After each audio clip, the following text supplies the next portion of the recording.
Desde Argentina, energía de la nueva conciencia. Mantra.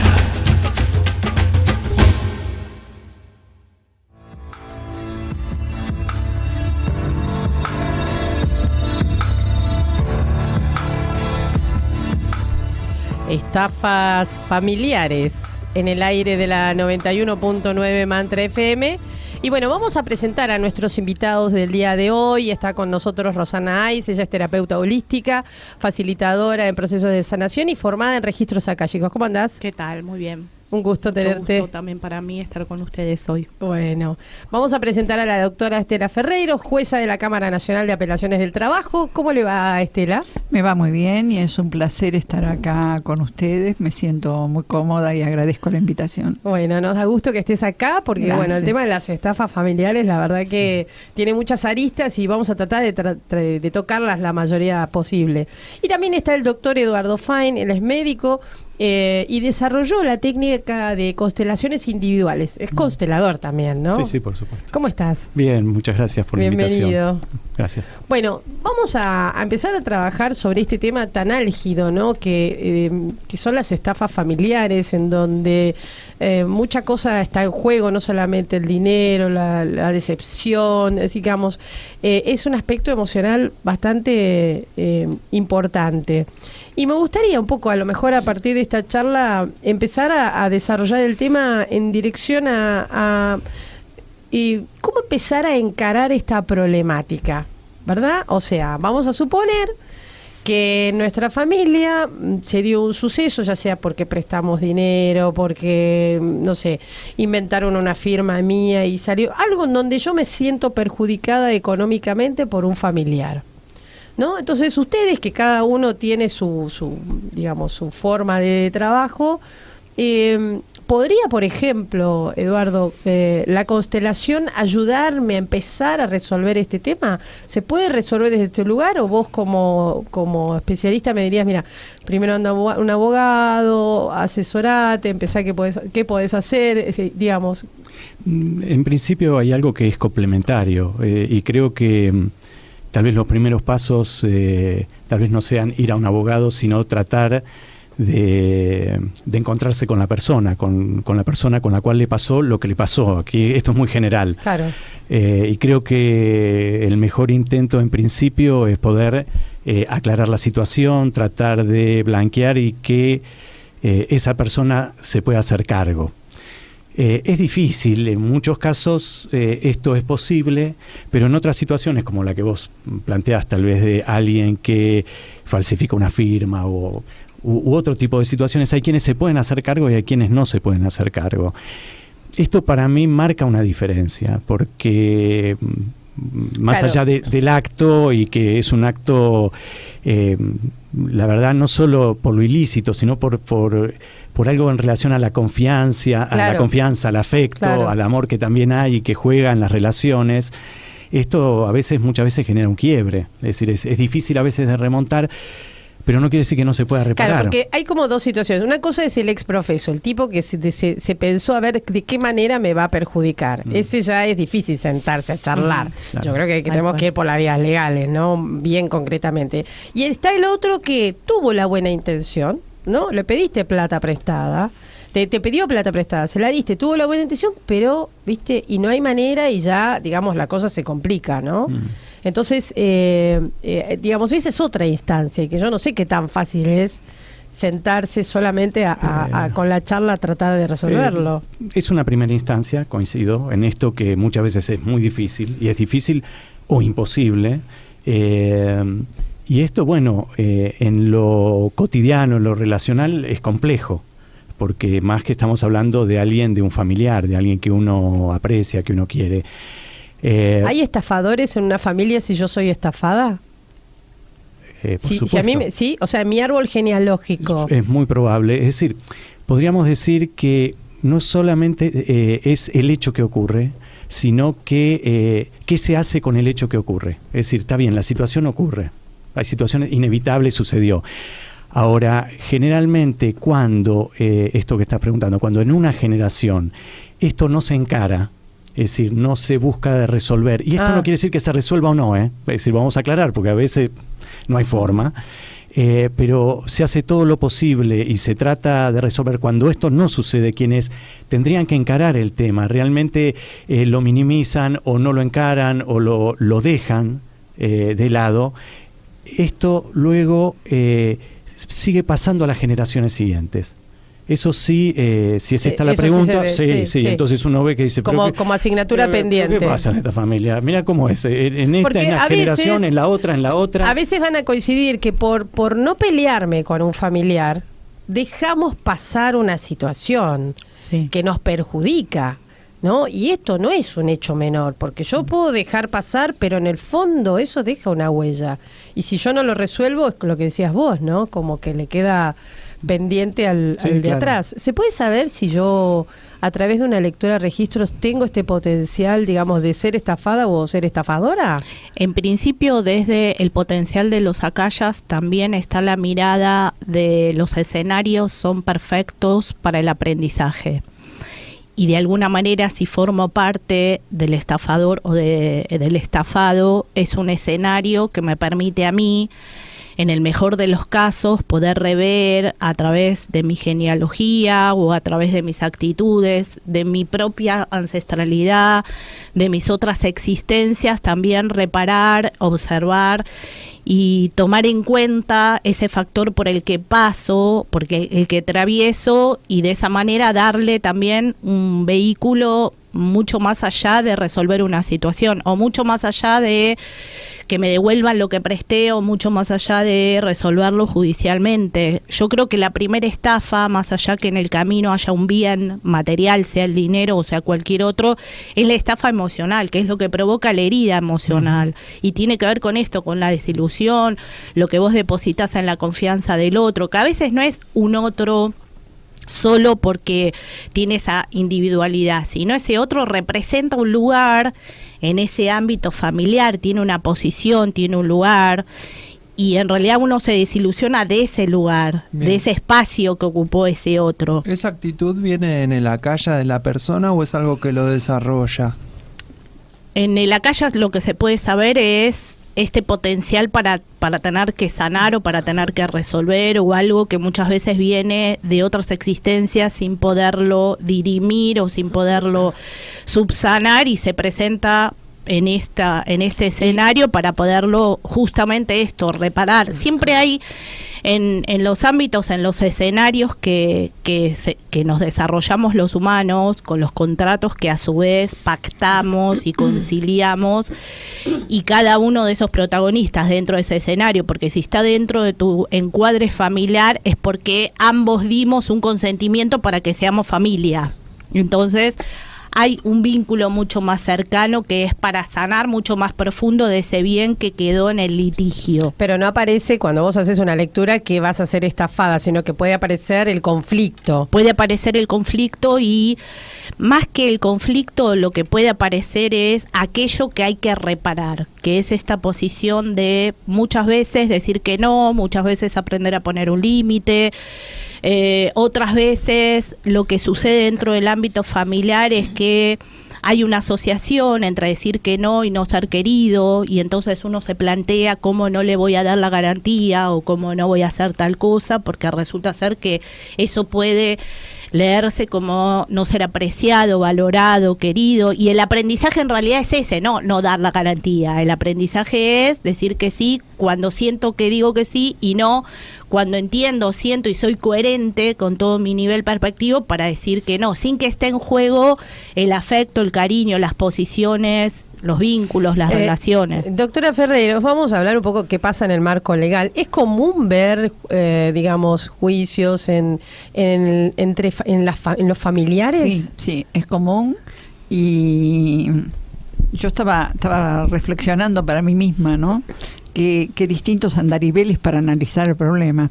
Yo lo veo estrictamente jurídico. Acá me han abierto ventanas nuevas, pero siempre debajo de lo jurídico hay un mundo fáctico, un mundo de realidad, y un mundo afectivo. Esto es así.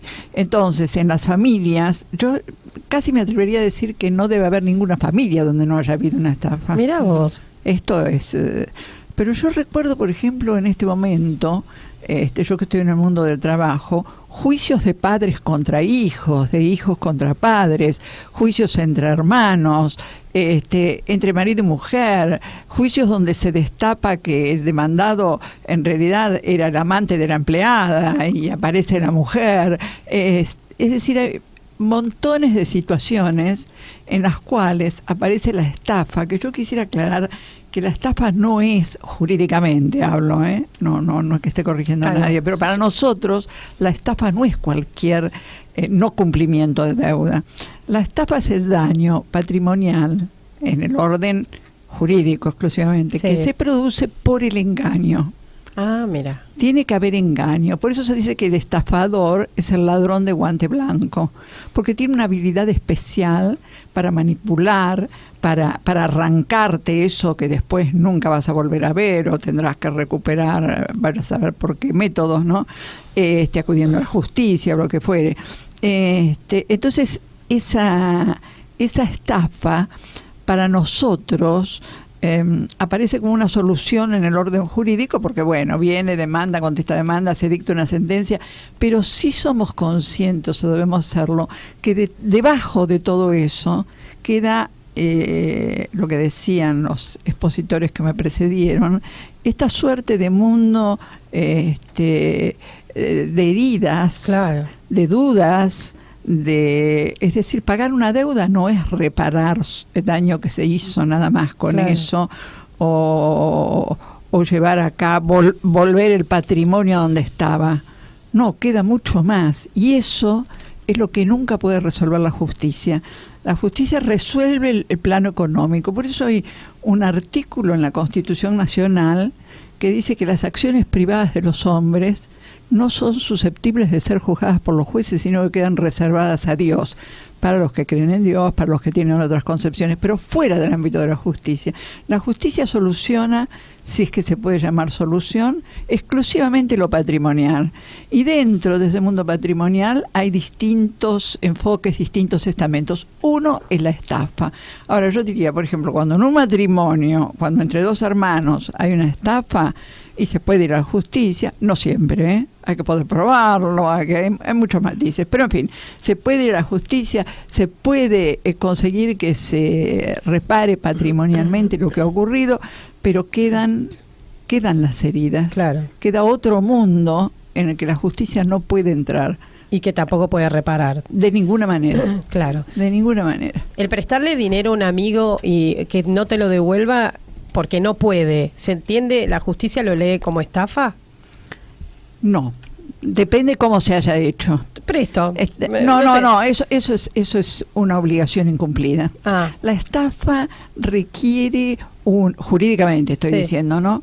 Requiere el engaño. Está bien. Requiere la habilidad de convencerte a vos, por ejemplo, de que si invertís ese dinero, yo ya sé que no te lo voy a devolver nunca y que no vas a ganar nada. Y lo hago de tal manera que no vas a ganar. Pero te estoy convenciendo de que va a ser así. Claro. La estafa es, jurídicamente, en el mundo vulgar, el cuento del tío. Ok. Perfecto. Bueno, recién lo que decía, ¿no? La doctora Ferreiro tenía que ver con esto, en la huella que deja en el emocional una vivencia de esta naturaleza. No se puede reparar la relación, ¿o sí? Porque una vez que pasó una situación así, ¿cómo reparás la relación? Ahora, ¿cómo hago para que esa experiencia no deje huella, para que después sea la más desconfiada del mundo, para que después ponga como cierta distancia con el resto de la familia o esté caminando en puntas de pie cada vez que vienen? Digamos, ¿cómo se trabaja el aspecto emocional una vez que el daño ya está hecho, ¿no? Yo creo que hay una posibilidad de reparación. Es decir, creo que, y esto tiene que ver con la posibilidad de quien, ahora quedó muy acotado el tema de estafa, y si ya es con toda la intención, ya estamos complicados. Si es solamente desde lo jurídico. Pero jurídicamente. Pero pensado, ¿no?, en esto del estado en que uno queda ante estas situaciones cotidianas, digamos, que no es solamente el cuento del tío, sino todas estas otras. Creo que sí, y esto me pareció muy interesante lo que traes, porque aunque económicamente esto sea resarcido, Claro. hay un punto que es clave, me parece, y que tiene que ver con el reconocimiento de la persona que cometió ese acto. Ajá. Si la persona puede mirar a quien fue, entre comillas, vamos a decirlo así, su víctima, pero y puede de alguna manera reconocer esto, hay algo allí que puede llegar a cerrar y a repararse. Que cerrar no significa olvidar, que cerrar no significa también poder reconocer qué es lo que hizo quien fue estafado, para que esto también suceda. Me parece también importante entender que hay un lugar que uno ocupa muchas veces en relación al otro, y tiene que ver con una confianza, que muchas veces es una confianza ciega. Es decir, que vamos más allá de confiar en el otro, y le otorgamos toda la libertad para que pueda encarar y hacer esto de pasa todo. entre padres e hijos, por eso Claro, acá decía justamente. que se ve muchísimo, ¿no? Claro, Que se ve muchísimo. es muy triste, digamos. Pero creo que si quien le toca el lugar de ser estafado, de ser víctima de esta situación, también puede trabajar consigo y puede empezar a reconocer algo de su lugar, de cómo fue que esto sucedió, porque si no queda exclusivamente como en un lugar de víctima. Claro, Permíteme claro. un segundito. Yo creo que no todo el mundo puede ser víctima de una estafa. Ah, Que qué hay bueno. algo en el estafado que le permita al estafador estafar. ¿Y qué siente que puede darse? ¿Qué condición encuentra dentro de...? Te diría que ni ellos mismos lo deben saber, pero generalmente el estafador es inteligente, hábil, y otea al mundo que lo rodea, lo va viendo, y encuentra el nicho adecuado. Pero esto ocurre en casi todos los aspectos de la vida, me parece a mí, y en el derecho también, ¿no? No sé si estoy equivocada. Uno encuentra el lugar adecuado para desarrollar las conductas que tiene en mente. Y en este caso también, no cualquiera es estafado. Y aún, perdón, y aún después de ser estafado, y aún después de ser reparado a lo mejor patrimonialmente, es muy difícil, pero se puede hacer, elaborar el perdón y el olvido. Claro, ¿y cómo, qué aprendes de la experiencia? Porque suponete que te estafaron, podés estar en dos situaciones, o recuperaste lo que te sacaron o no recuperaste. En cualquiera de los dos casos hay algo que aprender, porque Claro. yo no quiero que se vuelva a repetir, y no me quiero quedar con algo que es peor que eso también, con la bronca. Y con la culpa. Con la Claro. culpa. De que hice mal. Claro, que soy para una, que esto me soy una suceda. estúpida, ¿me entendés? ¿Cómo me puede haber pasado eso? O sea, ¿cómo hacemos para que esta energía no nos quede a nosotros? Y poder soltar eso que incluso puede estar inconcluso, ¿no? O no resuelto.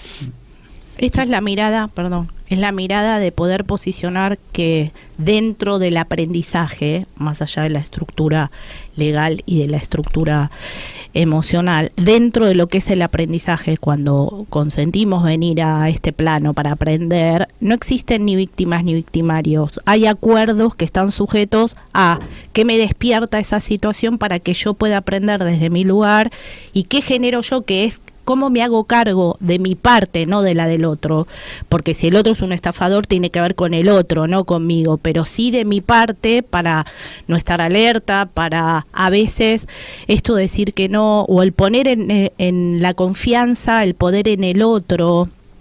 A veces poner toda la confianza en el otro es una situación de comodidad también, porque de alguna manera me resuelve a mí que yo me haga cargo, que me ocupe, que me asesore, que averigüe, que me fije, y entonces el otro dice que se va a ocupar, que sabe, que entiende, que conoce, etcétera, etcétera. Y entiendo que las estafas o estas situaciones van también más allá de que en el medio haya un valor, un dinero o un valor material. A veces las estafas tienen que ver con la mentira, con los secretos de familia, con no decir, por ejemplo, la identidad, con secretos que tienen que ver, como antes decía la doctora, de familias que están enlazadas sin que los hijos sepan realmente quiénes son los padres o de dónde provienen. Y eso tiene que ver, no hay un bien material, se necesita una reparación porque tiene que ver también con la confianza, sobre todo cuando los lazos son tan cercanos como los de padres e hijos.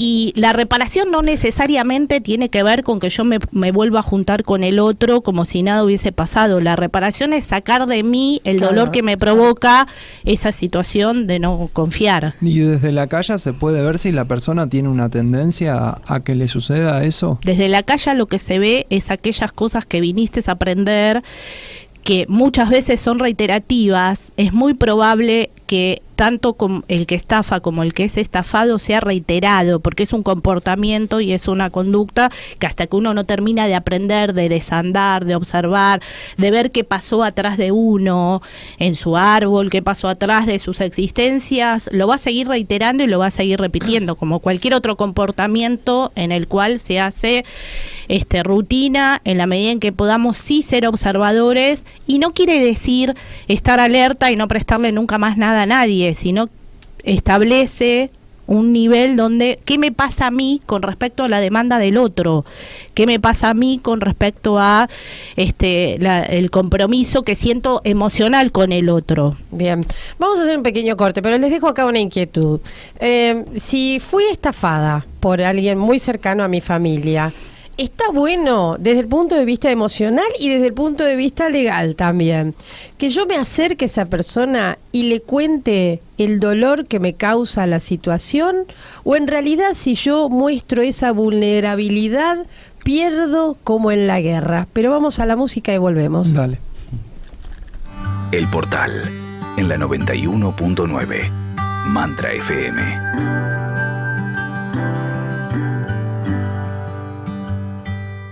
Tú me dejaste sin nada, nada, solo fueron palabras malas. Tú me dijiste mentiras, tú me dejaste sin nada, tú me dejaste sin nada. Por eso a mí me parece que lo más sencillo. Estamos aquí en el aire nuevamente, esperen un poco, estamos todos. Arde la mesa hoy. Arde, estafas familiares en el aire de la 91.9 Mantra FM. Y no saben todo lo que pasa aquí. Bueno, disfrutando aquí nuestra charla, vamos a recordar que nos acompaña la doctora Estela Ferreiros, Roxana Ais, el doctor Eduardo Fain, y cada uno de ellos desde su mirada estamos tratando este tema tan delicado, ¿no? Y antes de ir al corte decíamos, ¿qué pasa si yo me fui estafada por alguien de mi familia muy cercano, quien aprecio mucho? ¿Es un signo de debilidad? ¿Es reparador decirle cuánto me duele lo que me está haciendo? En realidad no está bueno que le diga porque pierdo y nunca más voy a cobrar nada, visto también desde el lado legal, digamos. ¿Muestra debilidad o muestra sensibilidad? ¿Es productivo o no? ¿Qué recomiendan ustedes hacer frente a una situación como esta? Que puede ser reciente, porque recién me estafaron, o puede ser algo viejo también. Yo creo que primero cada caso es individual y habría que ver cómo es en cada situación. Pero cuando hay alguien cercano con el cual ocurrió esto, a mí me parece que no es un signo de debilidad, que al contrario, es un signo de fortaleza, que uno puede expresar su sentir y expresar su dolor, y esto no lo pone en un lugar débil ni vulnerable. Salvo que se presente como un lugar de víctima, es decir, como pobrecito de mí. Pero si puede reconocer esto, a mí me parece que es algo bueno. Positivo. Sí, positivo. Rosana, ¿vos qué crees? Entiendo que todo tiene que ver con las expectativas que yo ponga cuando expongo justamente este dolor y este sentir, porque en realidad es mi dolor y es mi sentir. Y si yo lo expreso con la expectativa de que el otro se conmueva de mí, muy probablemente quedaré más frustrado de de no decirlo, porque a veces esa expectativa, que el otro me entienda, que el otro se dé cuenta lo que hizo, que el otro comprenda que dañó, tiene que ver con mis expectativas. El otro, si me estafó, claramente no tiene una mirada sobre mi dolor. Y muchas veces accionamos, no porque esto tenga que ver con un marco de vulnerabilidad, ser más fuerte o más débil cuando demostramos el dolor o cuando lo exponemos, sino tiene que ver con qué necesidad tenemos para mostrar ese dolor o para exponerlo, o en qué ámbito también lo exponemos. Entiendo que eso es lo que hay que resguardar, Bien. el ámbito, el espacio, porque si no es el espacio adecuado, es tan dañino como todo Ok. lo que estoy procesando. ¿Legalmente está bueno o es o los abogados no recomiendan mostrar esos signos emocionales? Depende, porque como las partes nunca se manejan por sí mismas, sino que están siempre necesariamente tienen que estar los abogados. Nadie puede ir a un tribunal solo, tiene que ir con abogado por ley. Siempre los abogados desarrollan una estrategia, ¿no es cierto?, que tiene poco que ver con lo que pueden hacer las partes, pero cuando hay procedimiento oral, que no en todos los tribunales es así, pero a mí me ha tocado estar, y el juez puede tener un contacto directo, una conversación directa con las partes, más allá de los abogados, aunque estén presentes, muchas veces se puede llegar al fondo del asunto, y si se llega a un entendimiento, ¿no es cierto?, seguro que se soluciona lo jurídico, porque lo jurídico generalmente es secundario. A mí me parece además que en todo lo que estamos hablando es como que hay un sobrevuelo de un concepto distinto, que es el del amor, ¿no? Todas las relaciones están enmarcadas en el amor, y si yo me dirijo a otro que me estafó o yo estafé, También. porque muchas veces nosotros mismos desarrollamos conductas de las que recién nos damos cuenta después que las llevamos a cabo. Claro. Yo creo que todo lo que se hace con amor da buenos resultados. Coincido acá con la colega, en el sentido de que yo no tengo que, si mi diálogo es porque voy a buscar satisfacción para mis expectativas de sentirme mejor, Okay. si es un diálogo egoísta, difícilmente yo pueda lograr algo positivo para ninguno de los dos. Pero me parece que si está enmarcado en el amor, aun cuando el otro no lo entienda o no responda, yo me voy a quedar bien. Bien, acá hay una muy interesante, una oyente que dice que su hermano estafó a su papá y dice que es algo entre ellos, ¿no? ¿Está bien o tiene que enojarse con el hermano? Perdón. A ver, a mí me parece que hay una idea a veces que la relación es una relación entre dos. Y creo que aquí nosotros podemos mirar esto como, en realidad, es un tema sistémico. Es decir, no podemos pensar en esto como dos personas dentro de una familia. Toda la familia queda afectada. Luego estarán quienes quedan de un lado, quienes quedan del otro, quienes se alían, quienes se alejan del tema, quienes se quieren desvincular, etcétera.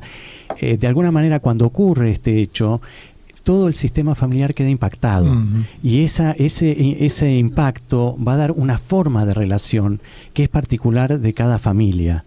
Entonces, y cada miembro de la familia va a estar ocupando un lugar al respecto. Bien, y situaciones como esa también después condicionan, por ejemplo, la forma en que las personas se relacionan dentro de una familia. Totalmente. Esto va a condicionar la relación entre ellos. Entonces, cada uno va a estar ocupando un lugar particular, y esto va a hacer que esa forma de relacionarse también va a dar un modelo, no solo para ellos y como se establece, sino también para las generaciones siguientes, porque los que están en relación, los hijos, simplemente están modelando y viendo todo el tiempo cómo se relacionan sus anteriores. Y esto de alguna manera es un modelo que nosotros incorporamos y que se activa. Son matrices de relación que se activan. Entonces es importante tener en cuenta qué matriz se activa en esa familia, porque a veces son diferentes, digamos, las que se activan, y si uno las tiene en cuenta, la persona puede trabajar sobre ello, sobre el lugar que ocupa dentro de esa matriz familiar. Entonces, de alguna u otra manera, es como que se rompe el orden de la naturalidad. De alguna manera sí, o se activan ciertas matrices donde tal vez alguien no se hacía cargo de lo propio y lo depositaba en otro, para que ese otro se haga cargo de lo que uno no se hace cargo, y ahora el que se hace cargo se siente que es el dueño de aquello que, ¿no? Y entonces empieza a ocupar estos lugares, y aquí también hay otro lugar que es el que no se hace cargo de lo propio en esto. Pero hay que meterse, digamos, ¿está bueno meterse? ¿Cómo sería? Claro, ¿en qué sentido? Intervenir como hermana, claro, como hija. ¿Está bueno? Yo creo que depende. Como un llamado a la conciencia, digo, ¿no? ¿no? Se puede dar una respuesta tajante y general. Creo que depende de la relación que tenga esta persona con el padre, con el hermano. Depende de que ella evalúe que su intervención pueda ser positiva. Porque a veces una intervención estropea las cosas y las deja peor. Pero, insisto, me parece que si interviene buscando solución, si interviene con amor, si interviene tratando de cicatrizar las heridas, difícilmente haga daño a nadie. Ahora, si se pone a pelear con uno, con otro, o a reprochar, porque a veces uno tiene ganas de reprocharle al otro su conducta que hizo daño, ¿no es cierto? Pero a mí me parece que el reproche no sirve. ¿Se puede constelar? Sí, por supuesto. Es decir, justamente es poder mirar cómo se presenta esto en cada miembro del grupo, de la familia, y muchas veces también poder mirar desde allí hacia atrás también qué fue ocurriendo en el sistema familiar y que de alguna manera esto cómo fue pasando de generación en generación. No es solo mirarlo, sino también en el trabajo poder permitir que algo se vuelva a reordenar, empezar a recuperar, y que la persona que está participando de ello pueda ir sintiendo esa transformación. Estela, recién dijiste que era mejor no reprochar. Sí. Que hay que mirar la situación con distancia, o sea, dentro del poder jurídico yo de alguna manera. Mira, yo soy una mujer grande, tengo bastantes años. Y tengo 40 años de justicia. La vida que transcurre, en mi caso, y yo creo que esto ocurre en general, enseña a mantener una cierta distancia con los problemas e intervenir únicamente hasta con los propios, si es útil la intervención, si vale la pena. Porque los seres humanos, sin darnos cuenta, me parece a mí, desparramamos mucho dolor innecesario, mucha discusión, Yo hoy, a esta altura de mi vida, si tuviera que destacar algo que me parece que yo debí cultivar siempre y no lo hice, y que mucha gente no lo hace, porque vamos adquiriendo experiencia a medida que vivimos, es la tolerancia. Bueno, a ver, yo tengo dos parientes, uno ha estafado a otro. ¿Cómo puedo entender qué es lo que pasó? Si puedo entender, puedo intervenir. Si no puedo entender, ¿para qué voy a intervenir? ¿Qué le pasó a uno? ¿Qué le pasó a otro? ¿Es útil mi intervención? ¿Puede dar buenos frutos? Si no, ¿para qué voy a malgastar mi energía y a meterme en la vida de ellos? Porque después de todo, el problema, yo entiendo, se va dando en el marco de la familia, pero visto de muy cerca es entre ellos dos, ¿no es cierto? Me parece que uno tiene que mirar manteniendo cierta distancia, con prudencia, ver si es útil lo que uno va a hacer, si va a dar buenos resultados para todos, inclusive si es bueno para mí. ¿A quién es más difícil perdonar una situación así? ¿Al otro o a mí misma? Es que si no te perdonas a vos, difícil podés ¿Por dónde perdonar al empiezo? otro. Porque acá antes Estela hizo mención, acá hay que trabajar el perdón, ¿no? Y me quedé con esa idea. Pero empiezo a perdonar ¿a qué? ¿A quién? Lo primero que tengo que comprender es a mí misma. ¿Qué me pasó? ¿Qué me pasó? Mira, para poner un ejemplo concreto, de repente amas a alguien, tenés un matrimonio. Un buen día se va, o te traiciona de alguna manera. Hay una suerte de estafa allí. Me engañó, tenía otra, lo que vos quieras. Sí. Se llevó la plata, no sé, hay de todo, porque la verdad que hay de todo. Ahora, lo primero que uno debiera hacer, me parece a mí, es sentarse a preguntarse cómo fue que me pasó esto. El 90% de la gente, me quedo corta, lo primero que vive es una enorme sorpresa. Después enojo. Después viene el enojo. Pero ¿cómo me pasó a mí? ¿Qué me pasó que no me di cuenta? Y me pasó por algo, me pasó. Entonces me parece que primero Hay que reparar eso. hay que mirarse al espejo. Ver uno como qué hizo, qué le pasó. Perdonarse uno cuando descubre por qué le pasó, porque siempre hizo algo para que pasara, alguna actitud tuvo que permitió que esto pasara, y después recién empezar a mirar para afuera. Estela, ¿los jueces se pasan por la mente las decisiones, las sentencias, o pasan por la mente y el corazón también? Porque Mira, es un lugar bastante delicado, ¿no? El que cumple la tarea de un juez. En el año 2016, en Argentina y en el mundo, yo no me atrevería a hablar de los jueces en general. Yo releo con mucha frecuencia El hombre mediocre de José Ingenieros, y creo que la sociedad toda está viviendo un periodo de mediocridad muy grande, y que los jueces no somos una excepción.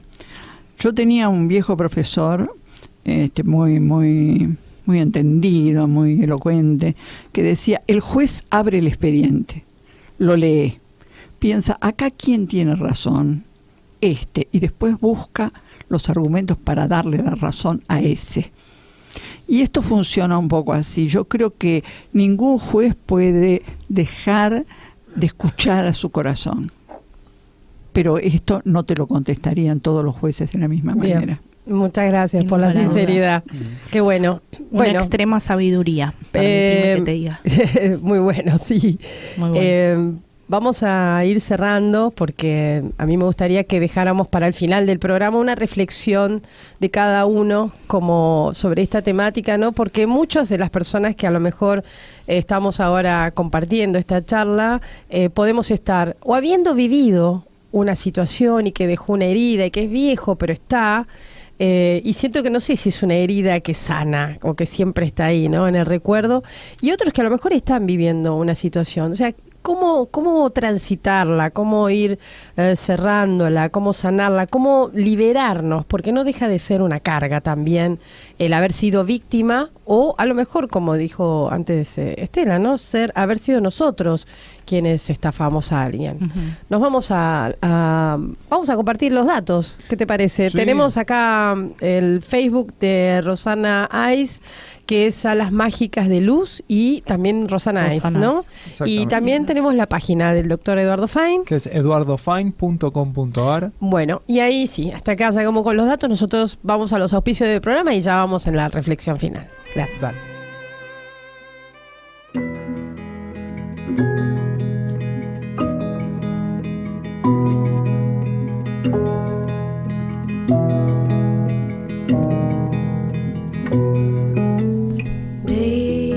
Bueno, entramos en el momento de reflexión en este tema tan particular como es el de las estafas familiares, y bueno, les voy a pedir como un cierre a cada uno, a ver qué es lo que nos dejó, qué consejo a lo mejor quisiéramos compartir, ¿no? Rosana, ¿querés empezar? Sí, cómo no. Mi sugerencia tal vez, o mi reflexión es mirarse compasivamente. Saber que si uno está de cualquiera de esas dos partes es porque algo necesita aprender, y usar ese aprendizaje compasivamente, sin juzgarse, sin cuestionarse, sin criticarse, y a través de esa compasión establecer ese perdón hacia uno, que es donde pongo yo mi crédito, mi fe, mi confianza, mi ilusión, mi necesidad de lo que fuese, de que ser querido, de enamorarme, de creer también. Y en esta mirada compasiva reparar, y reparar no necesariamente es cambiar la situación. A veces reparar es dejar ir, pero reparar internamente. Estela. Yo quisiera destacar que me fue a mí muy útil estar hoy acá, porque me ayudó a aclarar mis ideas y mis sentimientos. Yo creo que cuando nos pasa algo así, ya sea porque fuimos estafados o porque estafamos, reitero, cualquiera de las dos cosas, lo primero que tenemos que hacer es mirarnos a nosotros, después mirar al otro, y de ambas miradas hacer una composición de la situación.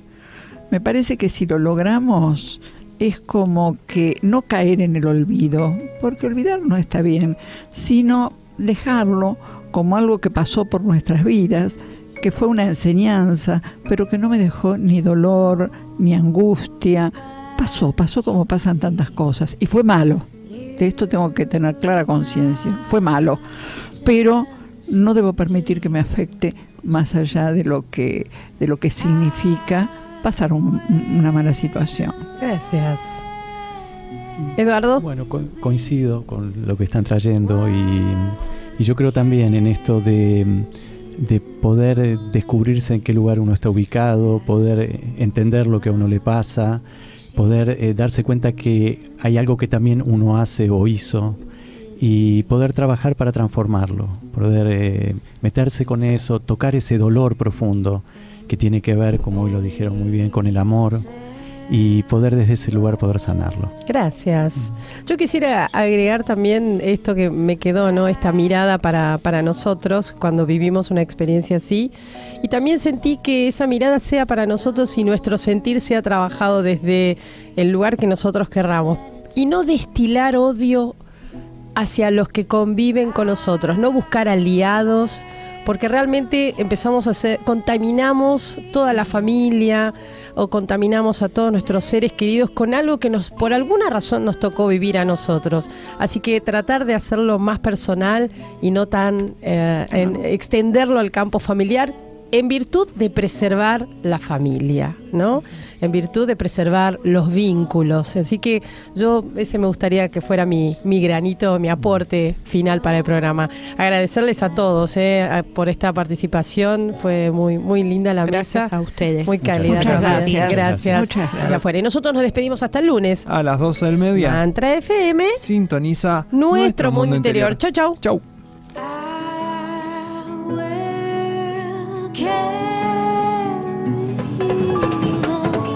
Desde Argentina, energía de la nueva conciencia.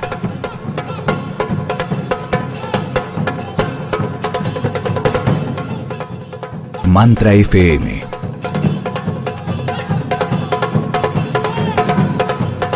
...91.9... Vibración de la nueva conciencia.